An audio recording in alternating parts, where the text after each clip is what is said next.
Last videos में આપણે જોઈ ગયા કે મોલ સંકલ્પના કોને કહેવાય। આ વિડિયોની અંદર આપણે કોઈ રાસાયણિક પ્રક્રિયાને અંદર મોલ સંકલ્પના લગાડીશું અને એને રિલેટેડ દાખલા આપણે ગણીશું। તો તમે ટાઇટલ આપી દો તત્વયોગ મિતિ। તત્વયોગ મિતિ તો તત્વયોગ મિતિને ઇંગ્લિશમાં કહેવાય છે સ્ટોઇકિયોમેટ્રી। સ્ટોઇકિયોમેટ્રી આ એક ગ્રીક શબ્દ છે જે બે શબ્દોનો બનેલો છે, એક તો સ્ટોઇકિયોન અને બીજો શબ્દ છે મેટ્રોન। તો સ્ટોઇકિયોન એટલે તત્વ થાય અને મેટ્રોનનો મતલબ થાય માપન। એટલે કે સ્ટોઇકિયોમેટ્રીનો આપણે જો અર્થ સમજીએ તો એનો અર્થ થશે તત્વનું માપન। તત્વનું માપન એટલે કે કોઈ રાસાયણિક પ્રક્રિયાની અંદર પ્રક્રિયકો બીજા પ્રક્રિયકો સાથે કેટલા પ્રમાણમાં સંયોજાય છે અને સંયોજાઈને નિપજ બનાવશે તો એ નિપજ કેટલા પ્રમાણમાં બનશે એ બધાનું પ્રમાણ આપણે સ્ટોઇકિયોમેટ્રીની અંદર તત્વયોગ મિતિની અંદર સમજીશું। એની અંદર તેમની ગણતરી કરીશું। એટલે કે કોઈ પ્રક્રિયક બીજા પ્રક્રિયક સાથે કેટલા પ્રમાણમાં સંયોજાય એના જથ્થાની આપણે ગણતરી કરીશું। કોની ગણતરી કરીશું? જથ્થાની ગણતરી કરીશું। જથ્થો એટલે કે આપણે લઈ શકીએ દળ, કદ, તેમના મોલ, તેમના અણુઓની સંખ્યા, આ બધાની ગણતરીઓ આપણે કરીશું। ખ્યાલ આવી ગયો? એટલે કે સ્ટોઇકિયોમેટ્રી એટલે શું થાય? તત્વનું માપન। એટલે કે કોઈ પણ રાસાયણિક પ્રક્રિયા હોય તો સ્વાભાવિક વસ્તુ છે કે પ્રક્રિયકો એકબીજા સાથે નિશ્ચિત પ્રમાણમાં જોડાશે અને નિશ્ચિત પ્રમાણમાં જોડાઈને નિપજ બનાવશે। પરંતુ કોઈ એક પ્રક્રિયક બીજા પ્રક્રિયક સાથે કેટલા પ્રમાણમાં જોડાશે? એ પ્રક્રિયક બીજા પ્રક્રિયક સાથે જોડાશે અને નિપજ બનાવશે તો એ નિપજ કેટલા પ્રમાણમાં બનાવશે? તો આ બધી જે ગણતરીઓ હોય એ બધી જ ગણતરીઓ આપણે તત્વયોગ મિતિની અંદર ભણીશું। તો અહીંયા એક શબ્દ આવ્યો રાસાયણિક પ્રક્રિયા।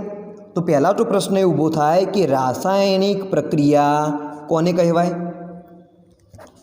રાસાયણિક પ્રક્રિયા એટલે શું? તો તમે રાસાયણિક પ્રક્રિયાને વ્યાખ્યાયિત કરી શકો સરળતાથી કે કોઈપણ અણુ અથવા સંયોજનની અંદર ફેરફાર થવાથી નવા પ્રકારનું અણુ અથવા સંયોજન બને છે। અણુ અથવા સંયોજનમાં ફેરફાર થવાથી નવા પ્રકારનો અણુ અથવા સંયોજન બને છે। આ પ્રક્રિયાને તમે રાસાયણિક પ્રક્રિયા કહી શકો। ક્યારેક રાસાયણિક પ્રક્રિયાને આ રીતે પણ વ્યાખ્યાયિત કરવામાં આવે કે જૂના બંધોનું તૂટવું અને નવા બંધોનું સર્જન થવું, એને પણ રાસાયણિક પ્રક્રિયા કહેવાય। તો આપણે બંધો કોને કહેવાય તો એનો અભ્યાસ આપણે આગળના વિડીયોઝની અંદર કરીશું। તો તમે રાસાયણિક પ્રક્રિયા કોને કહી શકો કે કોઈ પણ અણુ હોય, કોઈ પણ સંયોજન હોય, એની અંદર શું થશે? ફેરફાર થશે અને નવા પ્રકારનું અણુ અથવા તો સંયોજન બનશે। આ જે ઘટના બની એને તમે કહેશો રાસાયણિક પ્રક્રિયા। બરાબર? હવે રાસાયણિક પ્રક્રિયા હંમેશા સંતુલિત હોવી જ જોઈએ, તો જ તમે તત્વયોગ મિતિનો ઉપયોગ કરી શકો। તમે ધોરણ 10માં પણ રાસાયણિક પ્રક્રિયાને કેવી રીતે સંતુલિત કરવી એનો અભ્યાસ કર્યો છે, તેમજ આપણે આગળ પણ ચર્ચા કરી હતી અને આગળ પણ જેટલી રાસાયણિક પ્રક્રિયાઓ આવી બધી જ રાસાયણિક પ્રક્રિયાઓને આપણે શું કરી હતી? સમતોલિત કરી હતી। તો અહીંયા એક બીજો પ્રશ્ન ઊભો થાય કે રાસાયણિક પ્રક્રિયાઓને સમતોલિત શા માટે કરવામાં આવે છે? શા માટે જરૂર પડે છે રાસાયણિક પ્રક્રિયાઓને સમતોલિત કરવાની? તો તમને ખ્યાલ હશે આપણે રાસાયણિક સંયોગીકરણના નિયમો ભણ્યા હતા। એમાં પહેલો નિયમ હતો દળ સંચયનો નિયમ। યાદ કરો, દળ સંચયનો નિયમ શું કહેતો હતો? તો કોઈ પણ પ્રક્રિયાની અંદર દ્રવ્યનું સર્જન અથવા વિનાશ થઈ શકે નહીં। પ્રક્રિયકોના અને નિપજોના દળ હંમેશા કેવા હોય? સમાન જ હોય। આવું દળ સંચયનો નિયમ કહેતો હતો ને કે દ્રવ્યનું વિનાશ કે સર્જન શક્ય નથી। બરાબર? દ્રવ્યનું વિનાશ કે સર્જન કરી શકાય નહીં, આવું દળ સંચયનો નિયમ આપણને કહેતો હતો।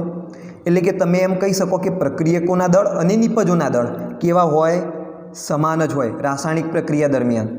ધારો કે હું આ રીતે પ્રક્રિયા લખું H2 + O2 gives H2O. આપણને ખ્યાલ છે આની બાબતે કે ભાઈ H2O2 સાથે જ્યારે પણ સંયોજાશે ત્યારે શું બનાવશે? પાણી બનાવશે.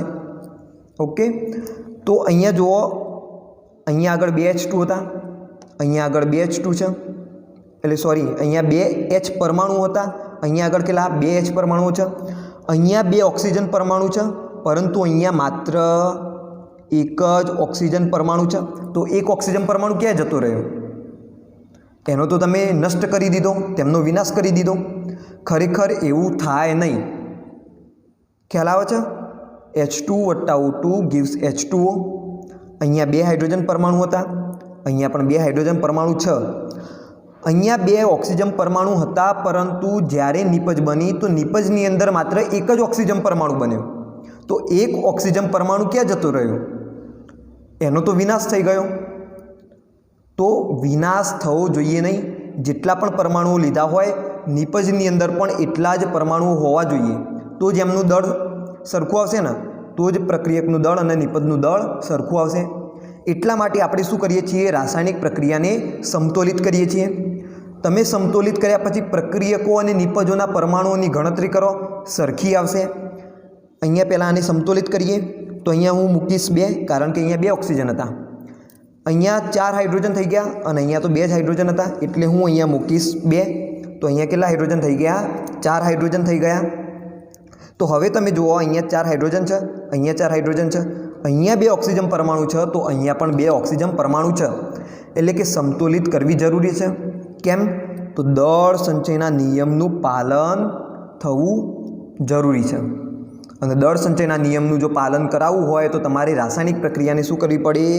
સમતોલિત કરવી પડે. તો ખ્યાલ આવી ગયો? તો આ રીઝન હતું કે આપણે રાસાયણિક પ્રક્રિયાને શું કરીએ છીએ? તો સમતોલિત કરીએ છીએ. તો તત્વયોગ મિતિનો જ્યારે પણ આપણે અભ્યાસ કરીશું તો હંમેશા રાસાયણિક પ્રક્રિયાને પહેલાં શું કરીશું? સમતોલિત કરીશું. તો આ વસ્તુ તમારે ધ્યાન રાખવાની. જો રાસાયણિક પ્રક્રિયા સમતોલિત ના હોય તો તમે તત્વયોગ મિતિની જે ગણતરી કરો છો એ ગણતરી ખોટી પડશે. ખ્યાલ આવી ગયો?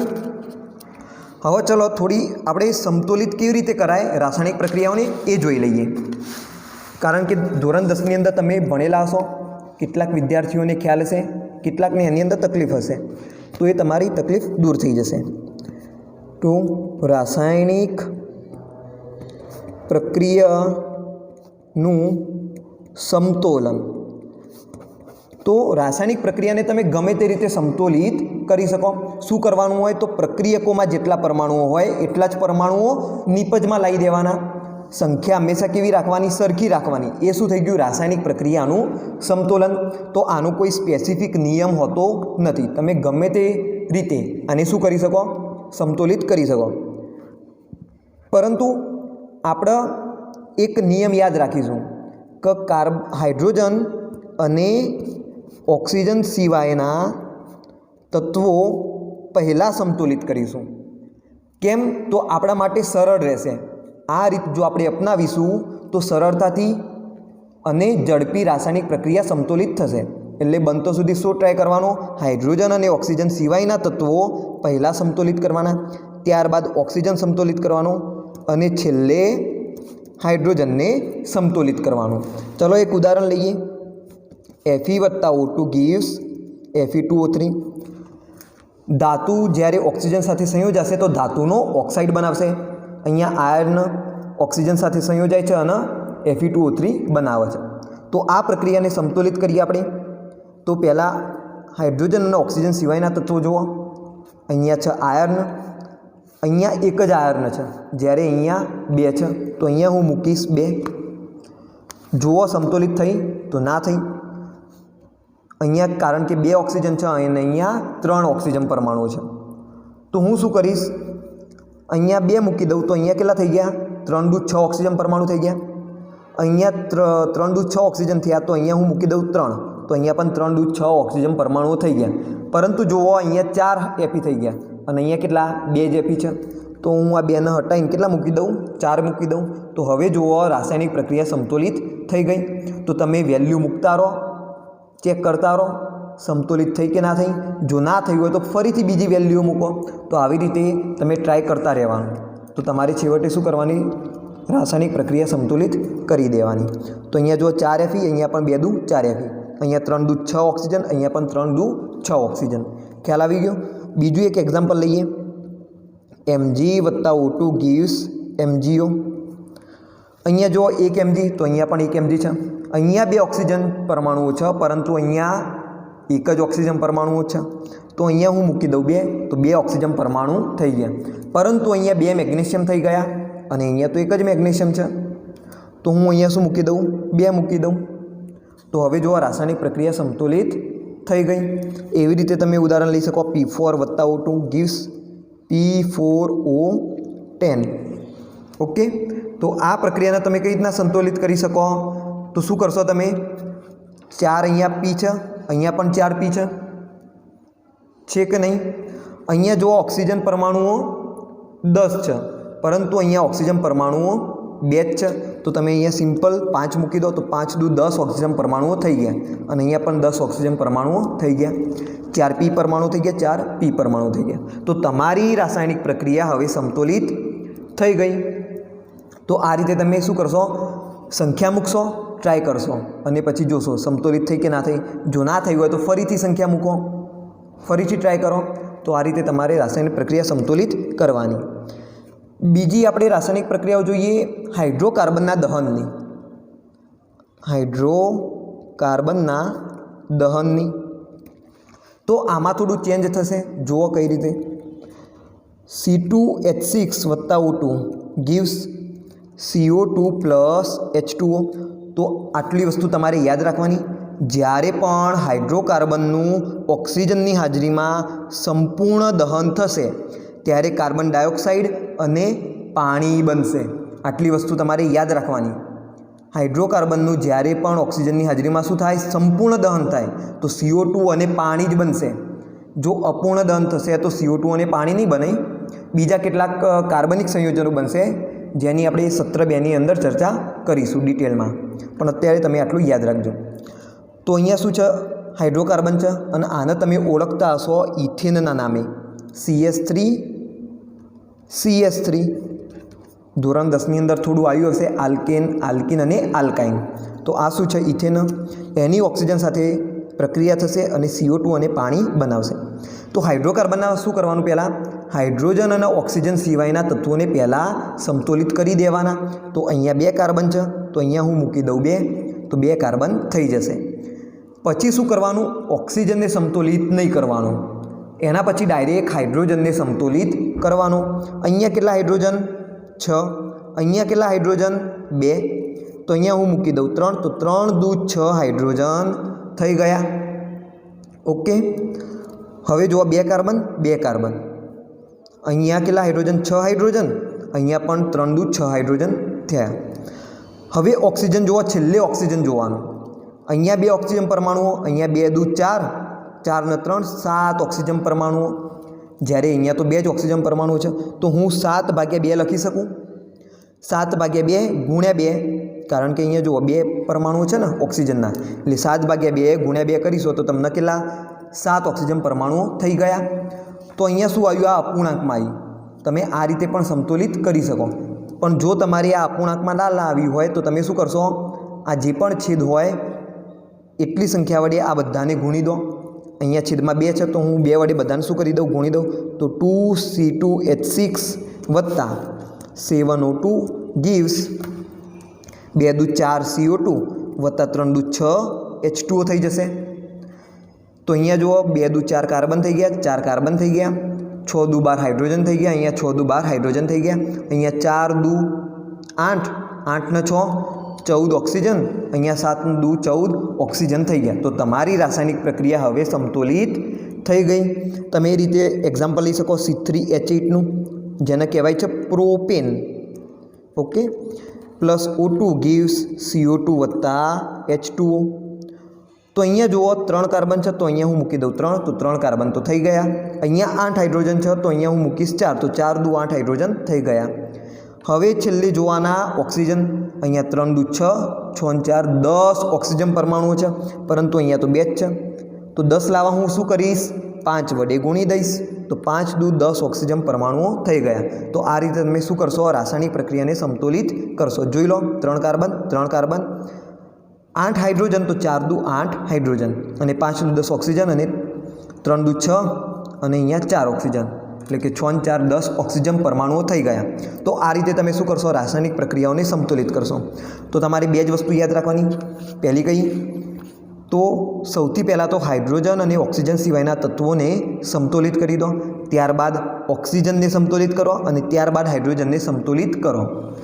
અપવાદ તરીકે તમારે હાઇડ્રોકાર્બનની દહનની પ્રક્રિયાઓ યાદ રાખવાની, કે જેની અંદર તમે શું કરશો, સૌથી પહેલાં હાઇડ્રોજન અને ઓક્સિજન સિવાયના તત્વોને સમતોલિત કરશો, ત્યારબાદ હાઇડ્રોજનને સમતોલિત કરશો, અને છેલ્લે ઓક્સિજન પરમાણુને સમતોલિત કરશો. તો કેમ આવી રીત અપનાવીએ છીએ? કારણ કે આપણી ગણતરી ઝડપી બને, આપણને વધારે સમય ના લાગે રાસાયણિક પ્રક્રિયાઓને સમતોલિત કરવા માટે. એટલા માટે આ રીત મેં તમને કહી છે, અને આ રીતે તમે સમતોલિત કરજો. ઓકે, તો હવે આપણા મેઇન મુદ્દા ઉપર આપણે આવી જઈએ, તત્વયોગ મિતિ ઉપર.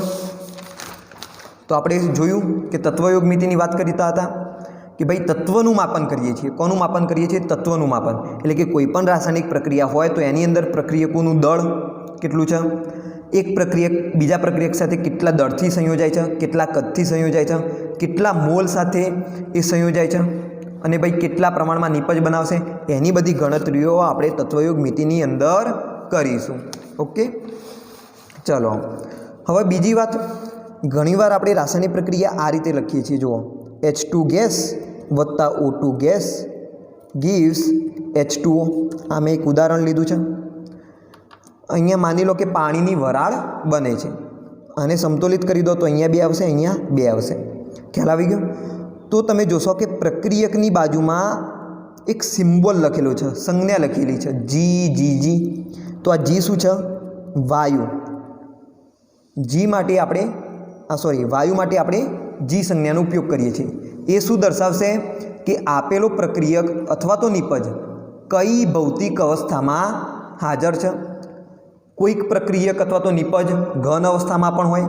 જો ઘન અવસ્થામાં હોય તો આપણે ઉપયોગ કરીશું સોલિડ એટલે કે Sનો.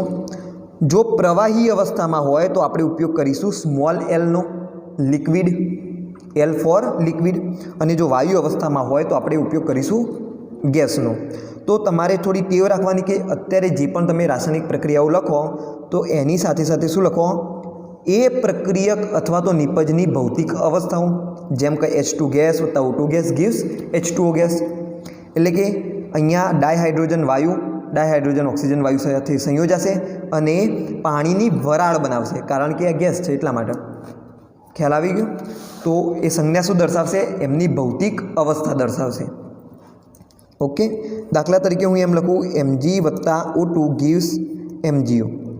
અહીંયા સોલિડ, અહીંયા ગેસ, અને અહીંયા સોલિડ. તો આનો શું મતલબ થયો કે ભાઈ મેગ્નેશિયમ ઘન અવસ્થામાં છે, ઓક્સિજન વાયુ અવસ્થામાં છે, અને જે મેગ્નેશિયમ ઓક્સાઇડ બન્યો એ કેવો ઘન અવસ્થામાં બન્યો. એટલે કે એની શું દર્શાવશે? ઘન અવસ્થા દર્શાવશે. ખ્યાલ આવી ગયો? બીજી વસ્તુ કે આપણે પહેલાં શું કર્યું, રાસાયણિક પ્રક્રિયા લખી અને ત્યારબાદ રાસાયણિક પ્રક્રિયાને સમતોલિત કરી. તો સમતોલિત કરવા માટે આપણે કેટલાક અંકો લખ્યા. આગળ જુઓ, અહીંયા 2 લખ્યો, અહીંયા મેં 1 લખ્યો, અહીંયા મેં 2 લખ્યા. તો આ અંકો શું દર્શાવે? આ અંકો ઓળખાય છે તત્વયોગ મિતિ ગુણાંક તરીકે. આ અંકો કયા તરીકે ઓળખાય? તત્વયોગ મિતીય ગુણાંક તરીકે ઓળખાય. જે પણ પ્રક્રિયક અથવા તો નિપજ હશે એની આગળ તમે સંખ્યા લખો છો, એ સંખ્યાને કહેવામાં આવે છે તત્વયોગ મિતીય ગુણાંક. તત્વયોગ મિતીય ગુણાંક બીજું કંઈ જ નહીં પરંતુ પ્રક્રિયક અને નિપજની સંખ્યા દર્શાવે છે. પ્રક્રિયકો અને નિપજોની સંખ્યા દર્શાવે છે. બરાબર? જેમ કે અહીંયા હું કહી શકું 2 મેગ્નેશિયમ પરમાણુ, 1 O2 અણુ અને 2 MgO અણુ. આવું હું કહી શકું. સંખ્યા છે. અહીંયા મેગ્નેશિયમના કેટલા પરમાણુઓ? તો 2 પરમાણુઓ. અહીંયા ઓક્સિજનના કેટલા અણુઓ? તો 1 અણુ. અહીંયા મેગ્નેશિયમ ઓક્સાઇડનો કેટલા અણુ? તો 2 અણુઓ. હવે કોઈપણ સંખ્યાને તમે એને વડે ગુણી દો તો એને તમે શું કહેશો? મોલ કહેશો. તો અહીંયા હું 2 ઇન્ટુ એને કરી દઉં, અહીંયા હું 1 ઇન્ટુ એને કરી દઉં, અહીંયા હું 2 ગુણ્યા એને કરી દઉં. તો હવે હું શું બોલી શકું? 2 મોલ mg. તો અહીંયા સામે હું શું બોલીશ? 1 મોલ O2 અણુ, અહીંયા આવશે પરમાણુ, અને અહીંયા હું બોલીશ 2 મોલ MgO અણુ. એટલે કે તમે સંખ્યાને બલ્કમાં પણ દર્શાવી શકો, મોટા જથ્થામાં પણ દર્શાવી શકો. જેમ કે મોલમાં મોલ એકમ શું દર્શાવે? ભાઈ કોઈ પણ પદાર્થનો જથ્થો કેટલો હોય? એને જેટલો હોય. 6.022 ગુણ્યા 1023 ઘાત. ઓકે, તો તત્વયોગમિતીય ગુણાંક શું છે? તો જે પણ તમે પ્રક્રિયકો અને નિપજો લખો છો એના આગળની સંખ્યા. પણ ક્યારે? સમતોલિત રાસાયણિક પ્રક્રિયામાં. ધ્યાન રાખજો, સમતોલિત રાસાયણિક પ્રક્રિયાની અંદર જે શું દર્શાવશે? પ્રક્રિયકો અને નિપજોની સંખ્યા, એટલે કે મોલ દર્શાવશે. ખ્યાલ આવી ગયો? ઓકે, હવે અહીંયા મેં એક ઉદાહરણ લીધું છે. 2 mg વત્તા O2 gas gives MgO solid. તો આ એક્ઝામ્પલ પરથી તમે શું કહી શકો? જુઓ, પહેલો મુદ્દો હું લખી શકું કે ભાઈ 2 mgના અણુ એક ઓક્સિજન વાયુના અણુ સાથે સંયોજાઈને 2 MgO અણુ બનાવે છે. લખી શકાય કે ના લખી શકાય? 2 mg સોલિડના અણુ એક O2 ગેસ અણુ સાથે, સોરી અહીંયા પરમાણુ આવશે. ઓકે, ભૂલ થઈ ગઈ. mg શું હોય? પરમાણુ છે. સાથે સંયોજાઈને 2 MgO સોલિડના અણુ બનાવે છે. તમે કહી શકો કે ના કહી શકો? મેગ્નેશિયમ ઓક્સિજન સાથે સંયોજાય છે અને શું બનાવે છે? Magnesium oxide. પરંતુ કેટલા પ્રમાણમાં? તો અહીંયા મેં શું દર્શાવી દીધું? પ્રમાણ દર્શાવી દીધું કે ભાઈ mg, તો mgના 2 પરમાણુઓ ઓક્સિજનના એક અણુ સાથે સંયોજાય છે. અને છેલ્લે નિપજમાં શું બનાવશે? તો MgOના 2 અણુ બનાવશે. અહીંયા મેં અણુની વાત કરી, સંખ્યાની વાત કરી. એવી રીતે હું મોલમાં પણ બોલી શકું કે ભાઈ 2 મોલ મેગ્નેશિયમ 1 મોલ ઓક્સિજન અણુ સાથે, ઓક્સિજન સાથે સંયોજાઈને 2 મોલ MgO સોલિડ બનાવે છે. કહી શકાય કે ના કહી શકાય? જુઓ તમે ઉદાહરણમાં 2 mg વત્તા O2 gives 2 MgO, એટલે કે 2 મોલ મેગ્નેશિયમ 1 મોલ O2 સાથે સંયોજાઈને 2 મોલ MgO બનાવે છે. ત્રીજી તમે વાત કરી શકો દળની. અહીંયા મેં શું કીધું? 2 મોલ mg. તો 2 મોલ મેગ્નેશિયમનો મતલબ શું થાય? એનું દળ કેટલું હોય? તો તમે મોલ સંકલ્પનાનો ઉપયોગ કરો. આપણને ખ્યાલ છે કે ભાઈ 1 મોલ પદાર્થનું દળ તેના મોલર દળ જેટલું હોય. તો 2 મોલ પદાર્થનું દળ કેટલું હોય? 2 ગુણ્યા મોલર દળ જેટલું. મેગ્નેશિયમનું મોલર દળ કેટલું હોય? 24 હોય. તો 2 ગુણ્યા 24 એટલે કે 48 ગ્રામ મેગ્નેશિયમ. અહીંયા 1 મોલ ઓક્સિજન છે અને એમાં પણ શું છે? અણુ છે. એટલે કે 16 દુ 32 ગ્રામ હોય. 48 ગ્રામ મેગ્નેશિયમ 32 ગ્રામ O2 સાથે સંયોજાઈને 2 મોલ MgO બનાવે છે. MgOનું મોલર દળ કેટલું થાય? મેગ્નેશિયમનું 24 વત્તા 16 એટલે કે 6 4 10 0 વિદ્યુત 40. પરંતુ આ તો 1 મોલનું દળ હતું. 2 મોલનું દળ કેટલું થાય? 40 ગુણ્યા 2 એટલે કે 80 ગ્રામ. 80 ગ્રામ મેગ્નેશિયમ ઓક્સાઇડ બનાવે છે. આવી જ રીતે તમે કદની પણ વાત કરી શકો. પહેલાં શેની વાત કરી? અણુની. પછી મોટા જથ્થાની વાત કરી મોલની અંદર. એના પછી વાત કરી આપણે મોલર દળની. હવે એ જ રીતે તમે કદની પણ વાત કરી શકો. પરંતુ તમને ખ્યાલ છે કે ભાઈ કદ કોના લગાવી શકાય? કે જે વાયુ અવસ્થામાં હોય, કે જે પ્રક્રિયક અથવા નિપજ વાયુ અવસ્થામાં હોય તેમાં જ માત્ર કદવાળો કન્સેપ્ટ લગાવી શકાય. જો પ્રવાહી અથવા ઘન અવસ્થામાં હોય તો એને લગાવી શકાય નહીં. તો અહીંયા આપણે અલગથી હું વાક્ય લખતો નથી, પરંતુ તમે ડાયરેક્ટ અહીંયા લખી શકો કે ભાઈ 1 મોલ ઓક્સિજન એટલે કે 22.4 લિટર O2 વાયુ થાય કે ના થાય? મોલર કદ જેટલું કદ થાય. 1 મોલ પદાર્થ હોય તો એનું કદ કેટલું હોય? 1 મોલર કદ જેટલો વાયુ હોય. માત્ર વાયુ માટે જ આપણે આ લગાવી શકીએ. ઓકે, तो अहींया जो मैं કેટલાક मुद्दाओ लख्या, 3 मुद्दाओ लख्या, एक अणुने संबंधित, एक मोल द्वारा अने बीजो दर साथे संबंध धरावतो होय एवा मुद्दाओ लख्या। तो आज तमे जे लख्युं एने शुं कहेवाय छे? तत्वयोग मिति।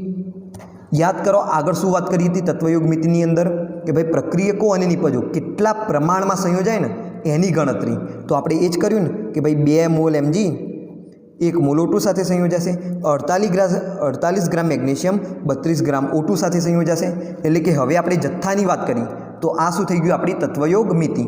तो अहींया तमे ध्यान राखजो कि तत्वयोग मिति कोने कहेवाय? तत्वयोग मितीय गुणांक कोने कहेवाय? प्रक्रियक अने निपजनी आगळ जे संख्या दर्शावीए ए शुं थशे? तत्वयोग मितीय गुणांक, जे शुं दर्शावे? प्रक्रियकोनी निपजोनी संख्या अथवा तो एमना मोल दर्शावशे। एक प्रक्रियक बीजा प्रक्रियक साथे केटला प्रमाणमां संयोजाय छे अने केटला प्रमाणमां निपज बनावे छे ए तमारी थशे तत्वयोग मिति। આવી જ રીતે આપણે H2 વત્તા O2 gives H2O માટે પણ લખી શકીએ। જુઓ અહીંયા આવો ગેસ આવ્યો, H2 ગેસ વત્તા O2 ગેસ gives H2O। તો રાસાયણિક પ્રક્રિયાને સૌથી પહેલાં શું કરવાની? સમતોલિત કરવાની। તો અહીંયા 2 અને અહીંયા 2। તો આના ઉપરથી તમે શું લખી શકો કે ડાયહાઇડ્રોજન વાયુના 2 અણુ ડાયઓક્સિજન વાયુના 1 અણુ સાથે સંયોજાઈને પાણીનો 1 અણુ બનાવે છે। તમે સંજ્ઞા પણ લખી શકો, ડાયહાઇડ્રોજનની જગ્યાએ તમે H2 લખી શકો, ડાયઓક્સિજનની જગ્યાએ તમે O2 લખી શકો અને બાજુમાં લખજો તમે એની ભૌતિક અવસ્થા। પાણીની જગ્યાએ હું H2 લખી દઈશ ગેસ। તો અહીંયા જુઓ મેં વારંવાર શબ્દ વાપર્યો ડાયહાઇડ્રોજન, ડાયઓક્સિજન। તો આ શું કહેવા માગે છે કે ભાઈ ડાય એટલે કે 2। પહેલાં તો સમજી લો ડાયનો મતલબ શું થાય? 2 એટલે કે 2 પરમાણુઓ, હાઇડ્રોજનના 2 પરમાણુઓ। એટલે સામેવાળાને ખ્યાલ આવે કે ભાઈ કોની વાત કરવામાં આવી છે। હાઇડ્રોજન પણ 2 સ્વરૂપે હોય, એક હું H પણ લખી શકું, બીજું શું લખી શકું? H2 લખી શકું। H2નો મતલબ શું થાય? અણુ। Hનો મતલબ શું થાય? પરમાણુ। તો હું વાયુની વાત કરતો હોય તો સ્વાભાવિક છે કે ભાઈ એ એના અણુની અંદર હશે, અણુના સ્વરૂપે કુદરતમાં શું હશે? હાજર હશે। એટલે હું શું શબ્દ વાપરીશ? હાઇડ્રોજનની જગ્યાએ ડાયહાઇડ્રોજન। તો ડાયહાઇડ્રોજન શું દર્શાવે? હાઇડ્રોજનના 2 પરમાણુઓ। જુઓ 2 પરમાણુઓ હાજર છે અણુની અંદર। એટલે ભાઈ ડાયહાઇડ્રોજન શબ્દ વપરાયો હોય તો તમારે શું માની લેવાનું કે ભાઈ H2ની વાત કરવામાં આવી છે। કોની? H2ની વાત કરવામાં આવી છે। ડાયનાઇટ્રોજન બોલું તો તમારે સમજવાનું N2ની વાત કરવામાં આવી છે। ઓકે, તો ડાય શબ્દ વાપરવાનો મુખ્ય ઉદ્દેશ્ય એ જ છે કે ભાઈ એનાથી ખ્યાલ આવે કે ભાઈ પરમાણુઓ કેટલા છે। ડાય એટલે કે 2, ટ્રાય એટલે 3, ટેટ્રા એટલે 4, પેન્ટા એટલે 5। તો આવા બધા પૂર્વકો લગાડવામાં આવે જે શું દર્શાવે? સંખ્યા દર્શાવે। મોનો એટલે 1। ઓકે, તો મોનો, ડાય, ટ્રાય, ટેટ્રા, પેન્ટા તો આ બધી શું દર્શાવશે? સંખ્યા દર્શાવશે। અહીંયા મેં લખ્યું ડાયહાઇડ્રોજન, એનો મતલબ કે હાઇડ્રોજન પરમાણુ કેટલા? 2 હાઇડ્રોજન પરમાણુ। ડાયઓક્સિજન એટલે 2 ઓક્સિજન પરમાણુ। ખ્યાલ આવી ગયો? તો એના માટે લખ્યું। તો આ વસ્તુ કહેવાની બાકી રહી ગઈ હતી, તો અત્યારે મેં તમને ક્લિયર કરી દીધું। તો કન્ફ્યુઝ ના થતા, તમે શબ્દનો મતલબ સમજજો।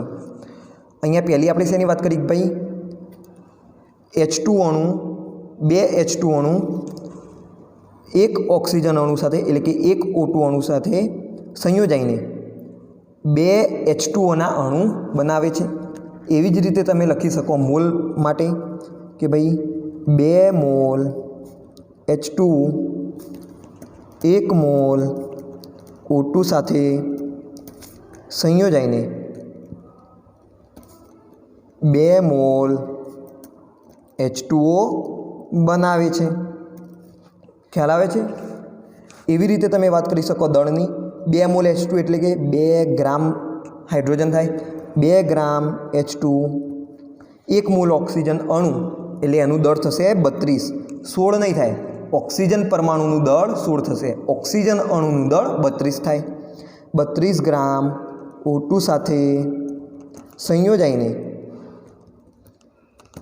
2 મોલ પાણી એટલે કે 18 દુ 36, કારણ કે એક પાણીનું મોલર દર કેટલું થાય 18, આના 2 આના 16, 16 ને 2 18, એવા કેટલા મોલ છે 2 મોલ એટલે કે 18 દુ 36 ગ્રામ, 36 ગ્રામ H2O ગેસ બનાવે છે।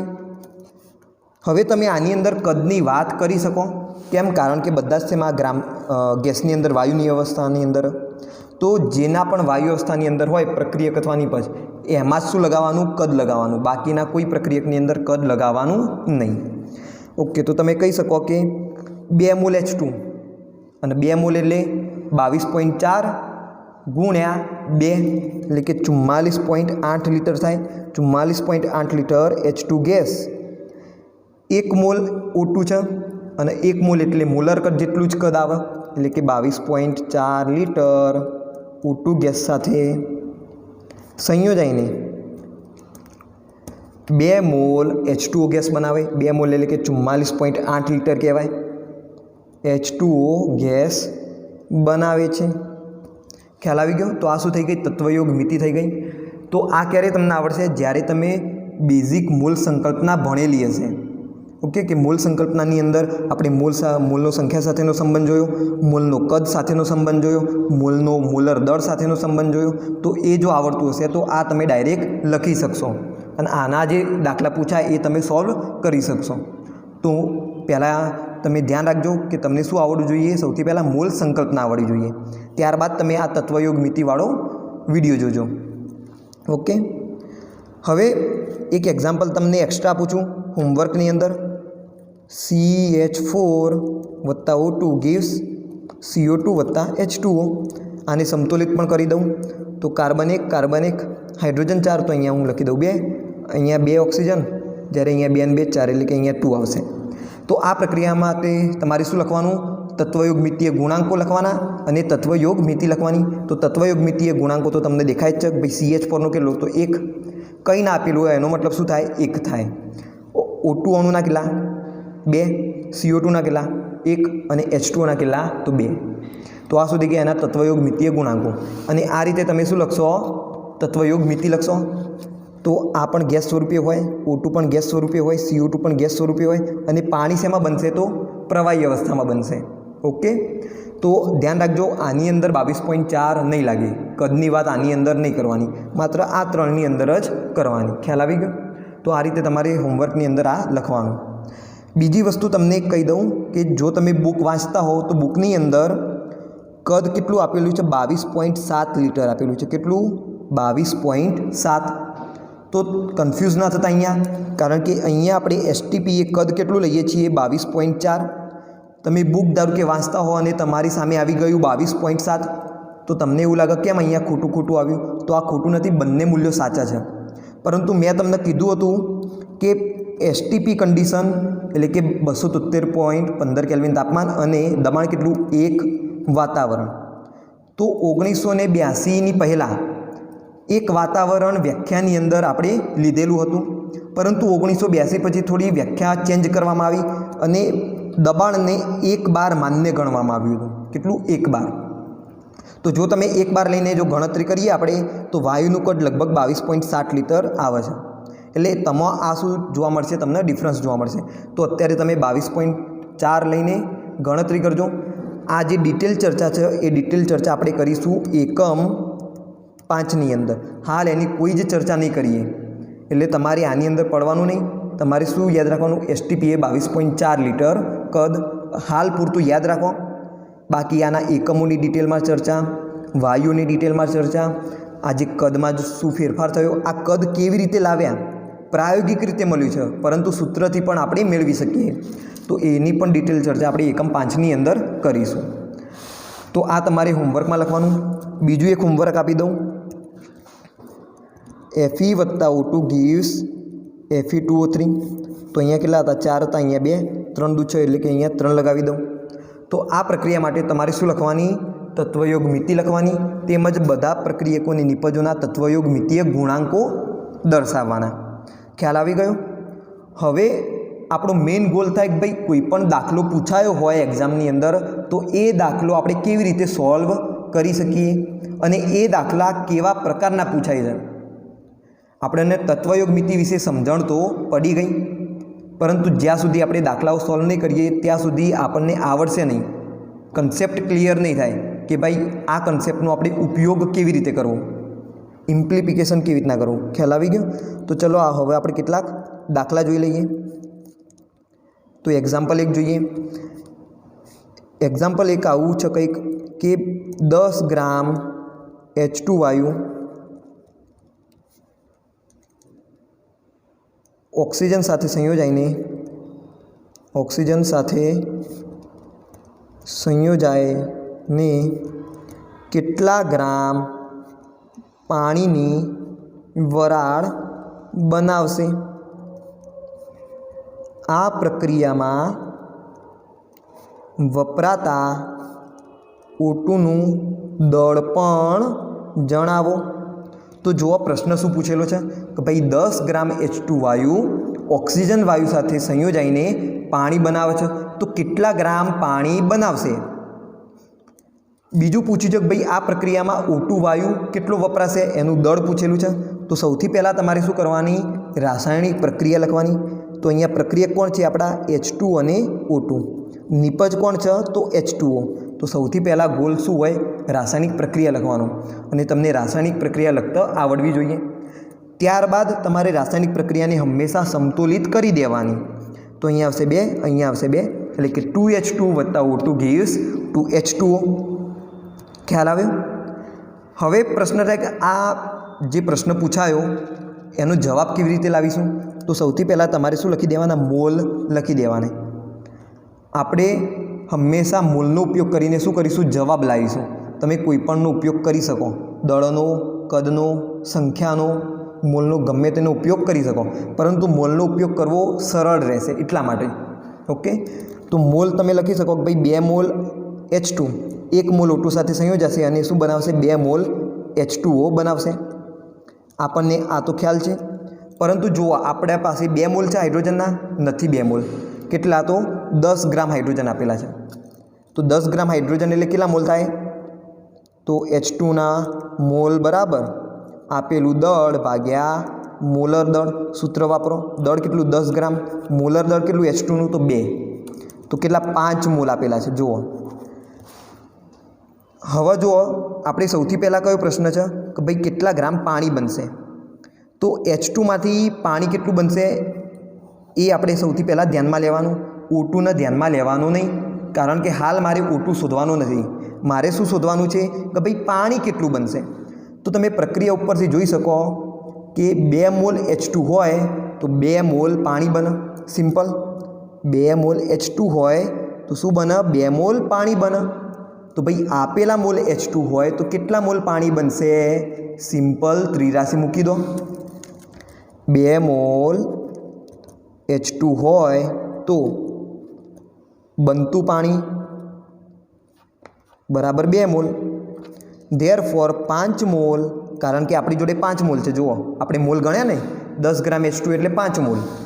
5 મોલ H2 હોય તો બનતું પાણી કેટલું, તો 5 જશે ઉપર ગુણ્યા 2 ભાગ્યા 2 આવશે નીચે, એટલે કે 2 2 કેન્સલ. તો શું આવશે જવાબ, 5 મોલ પાણી બનશે. હવે જુઓ બનતું પાણી કેટલું આવ્યું, 5 મોલ, પરંતુ અહીંયા તો પાણીની ગ્રામમાં વજન શોધવાનું છે, આપણે દળ શોધવાનું છે, પાણીનું મોલ શોધવાના નથી. તો આ મોલને શું કરો, તમે દળની અંદર કન્વર્ટ કરી દો. સિમ્પલ. તો તમે લખી શકો પાણી માટે કે ભાઈ 1 મોલ H2O હોય તો 18 ગ્રામ H2O થાય, એના મોલર દળ જેટલું વજન.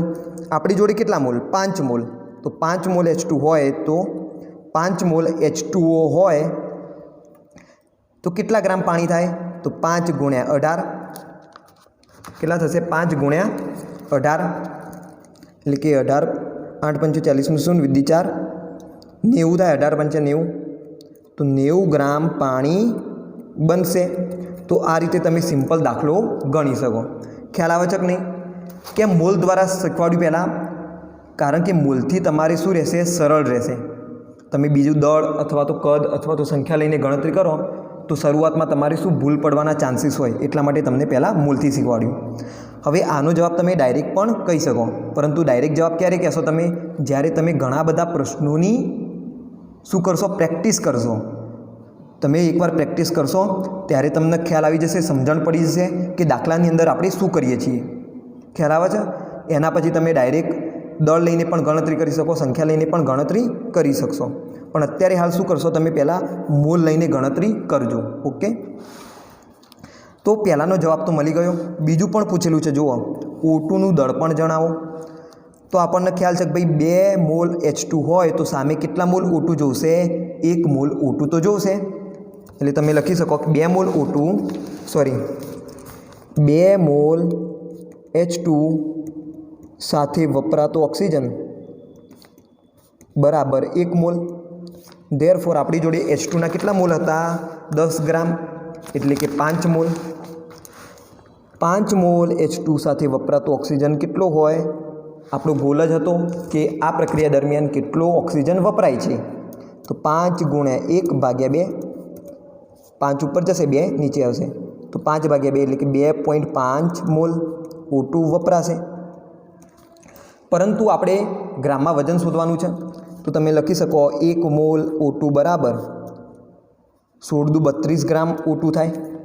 ધેરફોર 2.5 મોલ O2 હોય તો કેટલા ગ્રામ O2 થાય? બરાબર 2.5 ગુણ્યા 32/1. તો આની તમે ગણતરી કરી દેજો કેટલા આવશે.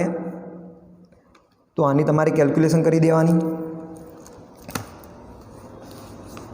2.5 ગુણ્યા 32 એટલે કે 80 ગ્રામ શું આવશે? O2 વપરાશે. તો ખ્યાલ આવી ગયો? આ રીતે કોઈ પણ દાખલો તમે ગણી શકો.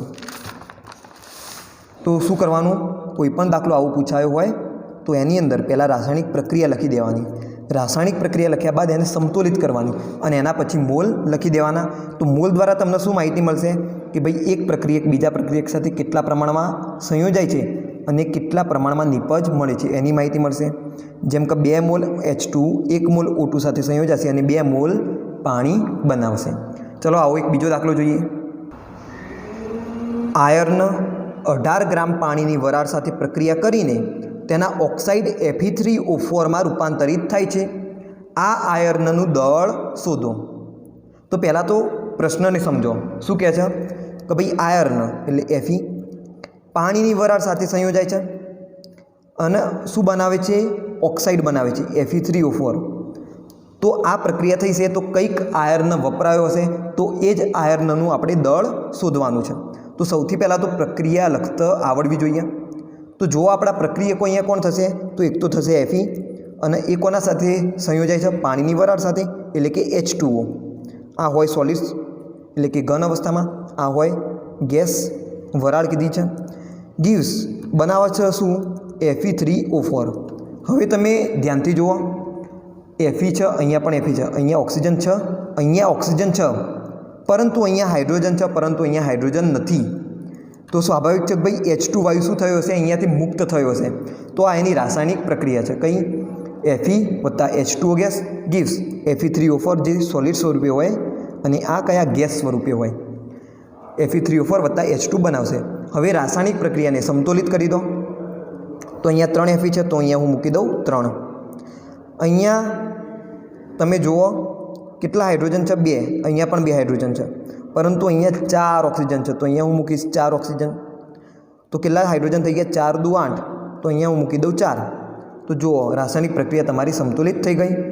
3Fe વત્તા 4H2O ગીવ્સ Fe3O4 વત્તા H2 ગેસ, 4H2 ગેસ.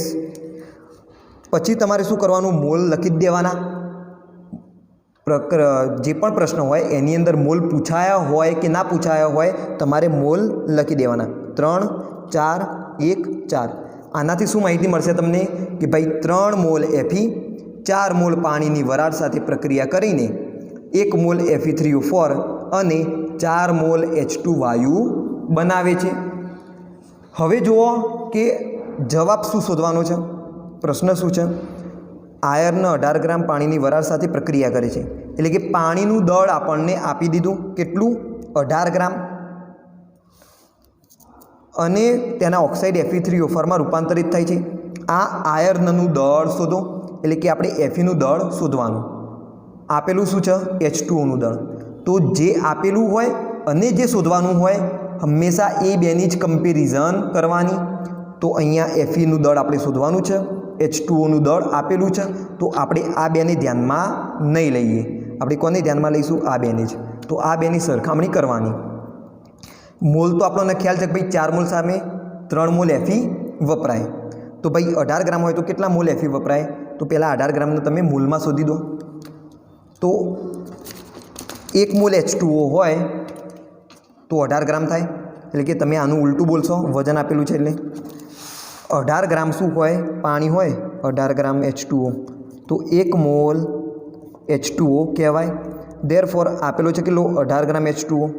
તો ભાઈ મોલ કેટલા થાય? 1 મોલ જ થાય ને. તમે ડાયરેક્ટ સૂત્ર પણ વાપરી શકો, મોલ બરાબર દળ ભાગ્યા મોલર દળ. દળ કેટલું? 18 ભાગ્યા મોલર દળ કેટલું? 18 બરાબર 1 મોલ. એટલે કે ભાઈ પાણી કેટલું આપેલું છે? 1 મોલ આપેલું છે. હવે તમે સંબંધ જુઓ પ્રક્રિયાનો કે ભાઈ 4 મોલ પાણી હોય તો સામે 3 મોલ Fe જોશે.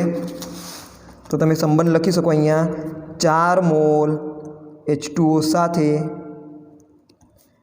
વપરાતો Fe બરાબર કેટલા? તો 3 મોલ Fe વપરાય.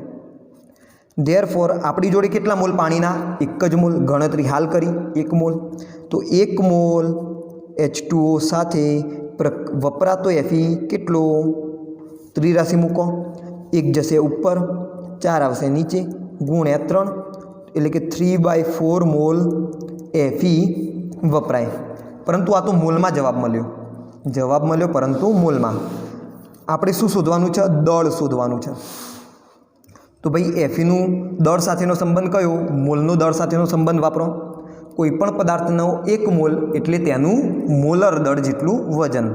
અહીંયા Fe માટે વાત કરીશું તો 1 મોલ Fe બરાબર એનું મોલર દળ એટલે કે 56 ગ્રામ Fe થાય.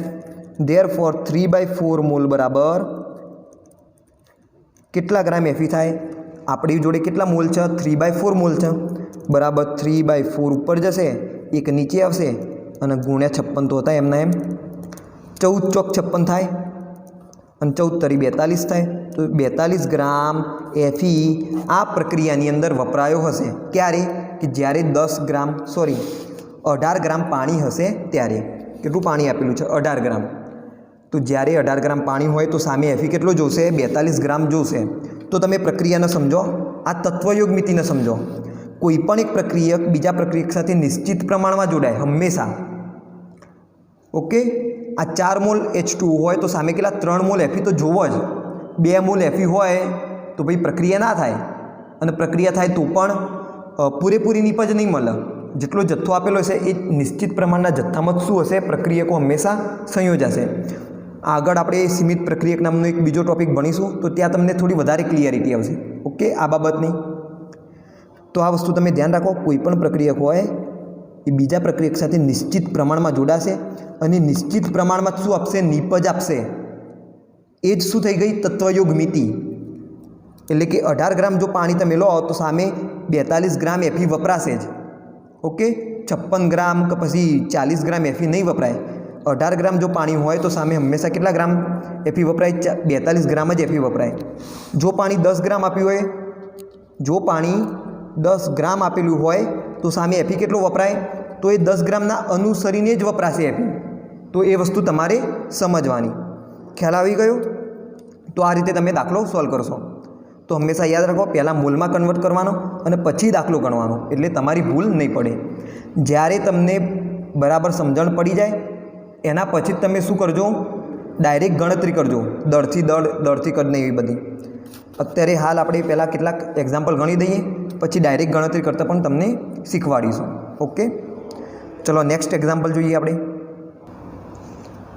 10 ગ્રામ શુદ્ધ માર્બલની મંદ હાઇડ્રોક્લોરિક એસિડ સાથેની પ્રક્રિયાથી CO2 વાયુનું કેટલું કદ મળશે? તો અહીંયા તમને થોડો ઓકવર્ડ લાગશે સવાલ કે ભાઈ આ શું આવી ગયું? માર્બલ, મંદ હાઇડ્રોક્લોરિક એસિડ, વાયુનું કદ. તો જુઓ, સમજો, અહીંયા કોણ છે? શુદ્ધ માર્બલ છે. એની પ્રક્રિયા કોના સાથે થાય? મંદ હાઇડ્રોક્લોરિક એસિડ સાથે. હવે હાઇડ્રોક્લોરિક એસિડને તમે ઓળખતા હશો HCl. હવે બાકી રહ્યું માર્બલ. તો તમારા ઘરમાં દરેકે તમે શું જોયો હશે? માર્બલ જોયો હશે. તો માર્બલ બનેલો હોય કેલ્શિયમ કાર્બોનેટનો, એટલે કે CaCO3. અને અહીંયા કીધેલું છે કે ભાઈ શુદ્ધ માર્બલ, એટલે આપણે માની લઈએ કે માત્ર શું હશે અંદર? એકલો CaCO3 હશે. તો હવે તમને ખ્યાલ આવી ગયો કે ભાઈ પ્રક્રિયા કોના વચ્ચે થાય? CaCO3 અને HCl વચ્ચે. હવે તમારે શું લખવાનું રહે? રાસાયણિક પ્રક્રિયા. તો લખી દેજો. હું તમને રાસાયણિક પ્રક્રિયા આપી જ દઉં છું, બરાબર? સિમ્પલ. તમારે આ રાસાયણિક પ્રક્રિયા યાદ રાખી લેવાની કે CaCO3 વત્તા HCl gives CaCl2 વત્તા H2O વત્તા CO2. ખ્યાલ આવી ગયો? આટલી વસ્તુ તમારે યાદ રાખી લેવાની. કેલ્શિયમ કાર્બોનેટ વત્તા HCl gives CaCl2 વત્તા H2O વત્તા CO2. હવે તમે રાસાયણિક પ્રક્રિયાને સમતુલિત કરી દો. અહીંયા એક કેલ્શિયમ, અહીંયા એક કેલ્શિયમ, અહીંયા 2 Cl છે, તો અહીંયા હું મૂકી દઉં 2. હવે ઓક્સિજન જુઓ. અહીંયા 2 અને 3 ઓક્સિજન છે, અહીંયા પણ 3 ઓક્સિજન છે, અહીંયા 2 હાઇડ્રોજન છે, અહીંયા પણ 2 હાઇડ્રોજન છે. એટલે કે રાસાયણિક પ્રક્રિયા સમતુલિત થઈ ગઈ. પછી શું લખી દો? મોલ લખી દો. આના 1 મોલ થશે, આના 2 મોલ થશે, આના 1 મોલ થશે, આના 1 મોલ થશે, અને CO2ના 1 મોલ થશે. જુઓ, તમારે એ પણ તમને લખીને આપી દઉં. આ ઘન અવસ્થામાં હશે, આ પ્રવાહી અવસ્થામાં હશે, આ ઘન અવસ્થામાં હશે, આ પ્રવાહી અવસ્થામાં હશે, અને આ વાયુ અવસ્થામાં હશે. ઓકે. મોલ કઈ રીતે લખ્યા એ તો તમને ખ્યાલ જ છે. ભાઈ જે પણ પ્રક્રિયકના નિપજ હોય સમતોલિત રાસાયણિક પ્રક્રિયાની અંદર એના આગળનો સહગુણક, એના આગળનું શું થઈ જાય? સહગુણક થાય. આનો સહગુણક 1, આનો સહગુણક 2, આનો સહગુણક 1, આનો 1, આનો 1, એ એના મોલ જ થશે. ખ્યાલ આવી ગયો? ઓકે. તો અહીંયા સુધી આપણે કામ પૂરું કર્યું. હવે શું કરવાનું?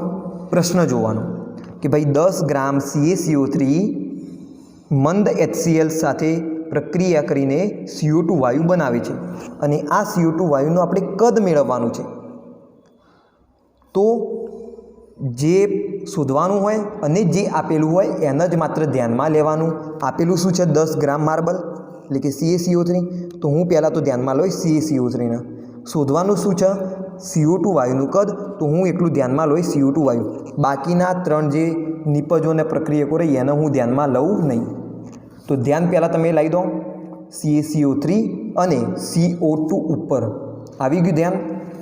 હવે તમે જોશો કે ભાઈ 1 કેલ્શિયમ કાર્બોનેટમાંથી 1 મોલ CO2 વાયુ બને છે. તો ભાઈ આપેલા મોલ કેલ્શિયમ કાર્બોનેટ હોય તો એમાંથી કેટલા મોલ CO2 વાયુ મળે? તો પહેલાં તો મોલ શોધી દો CO2 વાયુના, અને એ મોલના પછી કન્વર્ટ કરી દો કદની અંદર. મોલ અને કદ વચ્ચેનો સંબંધ વાપરીને. તો સિમ્પલ દાખલો એકદમ. તો પહેલાં તો તમારે શોધવા પડશે કે ભાઈ CaCO3ના મોલ કેટલા છે? આપેલા મોલ. તો મોલ CaCO3ના બરાબર આપેલું દળ ભાગ્યા મોલર દળ. દળ કેટલું આપ્યું છે? 10 ગ્રામ. CaCO3નું મોલર દળ કેટલું થાય? તો કેલ્શિયમનું 40 વત્તા 12 વત્તા 16 48, એટલે કે 100 ગ્રામ. એટલે કે 0.1 મોલ CaCO3 આપેલો છે. હવે તમે ત્રિરાશિ વાપરી શકો. 1 મોલ CaCO3 આ કોના ઉપરથી આવી? તો પ્રક્રિયા ઉપરથી. પ્રક્રિયા ઉપરથી કહી શકાય કે 1 મોલ CaCO3 માંથી મળતો CO2 બરાબર 1 મોલ મળે છે ને, 1 મોલ CO2. ધેરફોર આપેલા મોલ હોય 0.1 મોલ CaCO3 માંથી મળતો CO2 કેટલો? તો ભાઈ 1 માંથી 1 મળતો હોય તો 0.1 માંથી કેટલો મળે? ડાયરેક્ટ જવાબ કહી શકો તમે 0.1 મોલ CO2 વાયુ મળશે. કેટલો CO2 વાયુ ઉત્પન્ન થશે? 0.1 મોલ. આપણે શું શોધવાનું હતું? કદ શોધવાનું હતું. તો 0.1 મોલને એના કદમાં ફેરવી દો. ચલો દાખલાની અંદર હું કહી દઉં STP કન્ડિશને, બરાબર? STP એટલે કદ તમે લઈ શકો 22.4 લીટર. STP એ 1 મોલ બરાબર, અહીંયા વાયુ કોણ છે? CO2, એટલે હું લખી દઉં 1 મોલ CO2 વાયુ બરાબર 22.4 લીટર CO2 વાયુ થાય. ધેરફોર 0.1 મોલ CO2 વાયુ હોય તો કેટલા લીટર કદ થશે? તો 0.1 ગુણ્યા 22.4 લીટર બરાબર 2.24 લીટર CO2 વાયુ ઉત્પન્ન થશે. તો આ રીતે તમે આ દાખલાને સોલ્વ કરી શકો. એકદમ ઇઝી. રાસાયણિક પ્રક્રિયા લખો, સમતોલિત કરો, મોલ લખો. આપેલું કોણ છે? શોધવાનું શું છે એ બંને ઉપર ધ્યાન રાખો. પછી આપેલું હોય એના મૂલમાં કન્વર્ટ કરો તો તમને જે બનતું હશે એના મૂલ મળી જશે. અને ભાઈ બનતું હોય એ શું પૂછેલું છે, કદ પૂછેલું છે, દળ પૂછેલું છે, સંખ્યા પૂછેલી છે, એની અંદર એ મૂલને તમે કન્વર્ટ કરી દો એટલે તમારો દાખલો સાચો. તમે આનો જવાબ ડાયરેક્ટ પણ લાવી શકો. ઓકે, ચલો આગળ એક બીજો દાખલો જોઈએ આપણે. 200 સેન્ટીમીટર ક્યુબ એસિટિલિન વાયુના સંપૂર્ણ દહન માટે ઓક્સિજનના કેટલા કદની જરૂર પડશે તેમજ ઉત્પન્ન થતા CO2 વાયુનું કદ જણાવો. તો પ્રશ્નને પહેલાં સમજો, એના પછી તમે શું કરશો, રાસાયણિક પ્રક્રિયા લખશો. તો રાસાયણિક પ્રક્રિયા શું થશે, તો પ્રક્રિયકો આપણા થશે એક તો એસિટિલિન વાયુ અને સંપૂર્ણ દહન થાય છે એટલે ઓક્સિજન વપરાય. બનશે શું, તો CO2 વાયુ. તો આપણા પ્રક્રિયક એક તો થશે એસિટિલિન વાયુ. તો અહીંયા આણ્વીય સૂત્ર આપેલું નથી, તો તમને ખ્યાલ હોવો જોઈએ કે એસિટિલિન વાયુ કોને કહેવાય. તો એસિટિલિન વાયુ એટલે કે ઇથાઇન વાયુ. કયો, ઇથાઇન વાયુ. Ethane, ethene, ethyne, alkyne. આલ્કાઇનનો પહેલો શબ્દ તમે કહી શકો. તો કયું થાય એનું આણ્વીય સૂત્ર, C2H2 વત્તા, હું તમને રાસાયણિક પ્રક્રિયા લખીને આપી જ દઉં છું, C2H2 વત્તા O2 gives, સંપૂર્ણ દહન થાય હાઇડ્રોકાર્બનનું એટલે તમને ખ્યાલ છે કે ભાઈ CO2 અને H2 વાયુ બને. સમતોલિત કરી દો તો અહીંયા હું મૂકી દઉં પહેલાં 2, તો 2 કાર્બન થઈ ગયા. પછી ઓક્સિજન જુઓ, પહેલાં હાઇડ્રોજન જુઓ તો અહીંયા 2 છે અને અહીંયા 2 હાઇડ્રોજન છે, પરંતુ અહીંયા 5 ઓક્સિજન થાય છે. એટલે હું સિમ્પલ શું કરું, અહીંયા 2 વડે ગુણી દઉં, અહીંયા 5 વડે ગુણી દઉં, અહીંયા 4 વડે ગુણી દઉં અને અહીંયા 2 વડે ગુણી દઉં. તો આ રાસાયણિક પ્રક્રિયા સમતુલિત થઈ જશે. મને ખ્યાલ હતો એટલે મેં ડાયરેક્ટ સમતુલિત કરી દીધી. તમે ટ્રાય કરજો, ભૂસજો, ટ્રાય કરજો એટલે તમારી રાસાયણિક પ્રક્રિયા સમતુલિત થઈ જશે. ઓકે, તો આના આધારે શું ખબર પડે છે કે ભાઈ 2 મોલ C2H2 5 મોલ O2 સાથે સંયોજાશે, 4 મોલ CO2 મળશે અને 2 મોલ H2O મળશે. હવે જુઓ કે આપેલું શું છે અને શોધવાનું શું છે. તો 200 સેન્ટીમીટર ક્યુબ એસિટિલિન વાયુનું સંપૂર્ણ દહન. એસિટિલિન વાયુ કેટલું આપ્યું છે, 200 સેન્ટીમીટર ક્યુબ. આ સેન્ટીમીટર ક્યુબ શું છે, ml કહેવાય. 1 સેન્ટીમીટર ક્યુબ બરાબર 1 ml થાય. કદ આપેલું છે અને ઉત્પન્ન ઓક્સિજનના કેટલા કદની જરૂર પડશે. એટલે પહેલું તો મારે શોધવાનું છે ઓક્સિજન અને બીજું શોધવાનું છે કે ભાઈ CO2 વાયુ કેટલું ઉત્પન્ન થશે. તો 2 વસ્તુઓ અહીંયા આપણે શોધવાની છે કદમાં. તો પહેલાં તો હું એકને ધ્યાનમાં લઉં, O2 વાયુને. તો હું કહી શકું ભાઈ 2 મોલ એસિટિલિન હોય તો સામે 5 મોલ O2 વાયુ જોઈએ. તો ભાઈ આપેલા મોલ C2H2 હોય તો કેટલા મોલ O2 વાયુ જોઈશે. તો તમે પહેલાં મોલ શોધી શકો. તો મોલ શોધી દો તો મોલ બરાબર આપેલું કદ ભાગ્યા 22.4. માની લો STP condition, STP condition. Okay, STP condition એ છે. તો 200 ભાગ્યા 22.4 મોલ મળશે. કોણ, C2H2 વાયુ. ગણતરી હું કરતો નથી કારણ કે પાછળથી ઉડી જ જશે બધું. ઓકે, તો હવે મોલ મળી ગયા. તો તમે કહી શકો કે ભાઈ 2 મોલ C2H2 સાથે પ્રક્રિયા કરતા O2ના મોલ બરાબર કેટલા, તો 5. 2 મોલ સાથે 5 મોલ O2 વાયુ પ્રક્રિયા કરશે. ધેરફોર આપેલા મોલ સાથે કેટલા કરીએ તો 22.4 મોલ હોય C2H2 તો કેટલા મોલ O2 વાયુ પ્રક્રિયા કરશે. તો 200 ભાગ્યા 22.4 ગુણ્યા 5, આ 2 આવશે નીચે એટલે હું અહીંયા લખી દઉં. તો આ 2 થી અહીંયા ઉડી જશે તો અહીંયા આવશે 100. 100 ગુણ્યા 5 એટલે 500 ભાગ્યા 22.4 લીટર. એટલે કે આ શું મળી ગયા તમને, મોલ મળી ગયા. 500 ભાગ્યા 22.4 મોલ O2 વાયુ વપરાશે. પરંતુ આપણે શોધવાનું હતું કદની અંદર. તો STP એ તમને ખ્યાલ છે કે ભાઈ 1 મોલ હોય તો કદ કેટલું થાય, 22.4 લીટર. ધેરફોર 500 ભાગ્યા 22.4 મોલ હોય તો કેટલું કદ થાય, તો 500 ભાગ્યા 22.4 ગુણ્યા 22.4. તો આ તો ઉડી જશે. તો તમને જવાબ મળશે 500 સેન્ટીમીટર ક્યુબ. આ યાદ રાખજો. એકમ કેટલો આવશે આનો એકમ આવશે સેન્ટીમીટર ક્યુબ. કારણ કે રકમમાં આ શેમાં હતું, સેન્ટીમીટર ક્યુબમાં હતું એટલા માટે. તો તમારે એકમ ધ્યાન રાખવાનું, ml છે સેન્ટીમીટર ક્યુબ છે કે લીટર છે. ઓકે, હવે પ્રશ્ન થશે કે ભાઈ અહીંયા લીટર હતો ને અહીંયા સેન્ટીમીટર ક્યુબ હતો, તો કેમ અલગ અલગ? તો જુઓ, અહીંયા આપણે મોલ શોધ્યા તો આ શેમાં હતું? સેન્ટીમીટર ક્યુબમાં હતું, અને આ શેમાં હતું? લીટરમાં હતું. તો આ ભલે એમના એમ રહ્યા એકમો, આપણે અત્યારે ફેરવવા નથી. તો આ પણ શું હોય? Centimetre cube. આ પણ લીટરમાં હોય. આ શું હોય? સેન્ટીમીટર ક્યુબમાં હોય. આ શેમાં આવે? લીટર ક્યુબમાં આવે. આ સોરી લીટરમાં આવે. આ સેન્ટીમીટર ક્યુબમાં આવશે, આ લીટરમાં આવશે. હવે જુઓ, આ શેમાં આવશે? સેન્ટીમીટર ક્યુબમાં. આ શેમાં આવશે? લીટરમાં આવશે. આ શેમાં હોય? લીટરમાં હોય. એટલે કે લીટર છેવટે ઉડી જશે. શું થશે? લીટર છેલ્લે ઉડી જશે. એટલે એકમ તમારું શું વધશે? સેન્ટીમીટર ક્યુબ વધશે. એટલે એકમની અંદર કોઈ ફેરફાર થશે નહીં અહીંયા. બરાબર? એટલે ધ્યાન રાખજો, તમે આ રીતે એને પણ સમજી શકો. અહીંયા સેન્ટીમીટર ક્યુબ, અહીંયા લીટર હોય. અહીંયા સેન્ટીમીટર ક્યુબ હોય, અહીંયા લીટર હોય. અહીંયા પણ શું રહેશે? Centimetre cube, litre. અહીંયા પણ મેં શું રાખ્યું? એમના એમ જ રાખ્યું, સેન્ટીમીટર ક્યુબ અને લીટર. મેં એકમમાં ફેરફાર કર્યો નહીં. કેમ નથી કર્યો? કારણ કે મને ખ્યાલ હતો ભાઈ છેલ્લા ઉડી જશે એકમ, એટલા માટે. તો તમારે જો એકમમાં ફેરફાર કરવો હોય તો તમે એ રીતે પણ દાખલો ગણી શકો. સેન્ટીમીટર ક્યુબ અને લીટર. અહીંયા જુઓ, અહીંયા પણ લીટર આવે 22.4ના. તો લીટર તો કેન્સલ થઈ ગયા. તો તમારો જવાબ શેમાં મળી ગયો? સેન્ટીમીટર ક્યુબમાં મળી ગયો. તો વપરાતો O2 કેટલો છે? 500 સેન્ટીમીટર ક્યુબ. આવી જ ગણતરી તમે શેના માટે કરશો? CO2 વાયુ માટે કરશો કે ભાઈ 2 મોલ હોય તો 4 મોલ CO2 વાયુ મળે. 2 મોલ C2H2 હોય તો 4 મોલ CO2 વાયુ મળે. આપણી જોડે કેટલા? 500 ભાગ્યા 22.4 લીટર. અહીંયા સેન્ટીમીટર ક્યુબ, અહીંયા હતા લીટર. મોલ હોય C2H2 તો કેટલા મોલ CO2 વાયુ મળશે? તો બરાબર 500 ભાગ્યા 22.4 ગુણ્યા 4 ભાગ્યા અહીંયા આવશે 2. 2 દુ 4 થાય કે નહીં? તો 5 દૂસે એટલે કે 1000 ભાગ્યા 22.4 આવશે. કેટલા આવશે? 1000 ભાગ્યા 22.4. સિમ્પલ. 2 મોલ C2H2 હોય તો 4 મોલ CO2 વાયુ મળશે. ધેરફોર 500 ભાગ્યા 22.4 મોલ C2H2 હોય તો મળતો CO2 વાયુ કેટલો?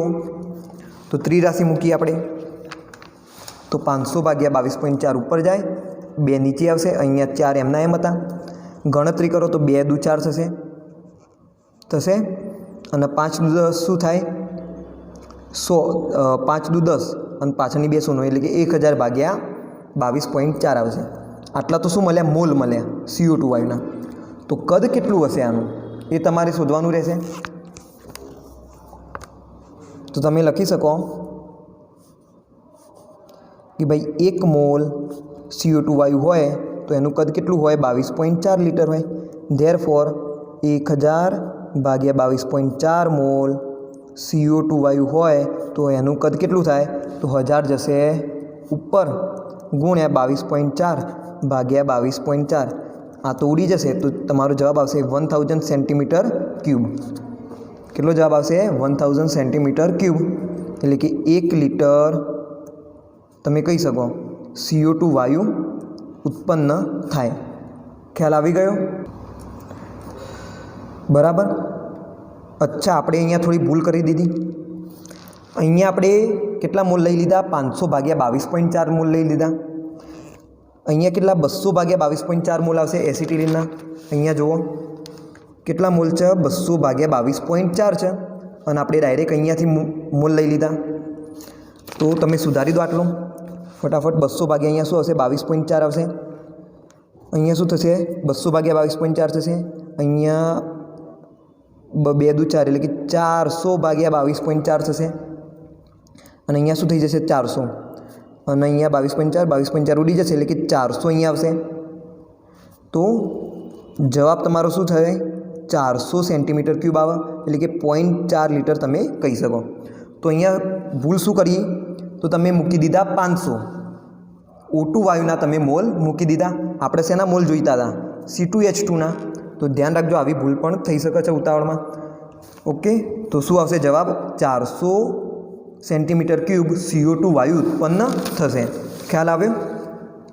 હવે આ દાખલાને તમે ગેલ્યુસેકનો નિયમનો ઉપયોગ કરીને પણ ડાયરેક્ટ ગણી શકો. કેવી રીતે? તમે એમ કહી શકો કે 2 કદ C2H2 થી 2 કદ C2H2 સાથે 5 કદ O2 વાયુ વપરાય છે. ધેરફોર 200 સેન્ટીમીટર કદ C2H2 સાથે કેટલા કદ O2 વાયુ વપરાય? તો તમે ડાયરેક્ટ ત્રિરાશિ મૂકો આવી તો પણ તમારો જવાબ આવી જશે. તો 5 × 200 ભાગ્યા 2 2 ઉડી જશે તો જવાબ કેટલો આવશે? 500 સેન્ટીમીટર ક્યુબ આવશે. તો ડાયરેક્ટ આ રીતે પણ તમે દાખલો ગણી શકો. બરાબર. એવી રીતે જો તમારે આગળના દાખલાઓમાં પણ મોલની અંદર ફેરવવું ના હોય અને ડાયરેક્ટ જો તમારે આન્સર લાવવો હોય તો પણ તમે લાવી શકો. Okay, sorry. તો આ રીતે તમે જુદા જુદા દાખલાઓ ગણતરી કરશો. તો આ વિડીયોની અંદર આપણે શું જોયું? તત્વયોગ મિતિ જોઈ, કોઈપણ રાસાયણિક પ્રક્રિયાને સમતોલિત કેવી રીતે કરી શકાય એ જોયું, અને એના કેટલાક દાખલાઓ ગણ્યા જેની અંદર ગ્રામમાં જો વજન આપેલું હોય પ્રક્રિયકનું તો નિપજનું દળ તમે શોધી શકો. જો નિપજનું દળ એવી રીતે આપ્યું હોય તો તમે ગ્રામમાં પ્રક્રિયકનું દળ પણ શોધી શકો. એવી રીતે તમે કદ પણ શોધી શકો. કદ આપેલું હોય તો બીજા વાયુનું કદ પણ શોધી શકો.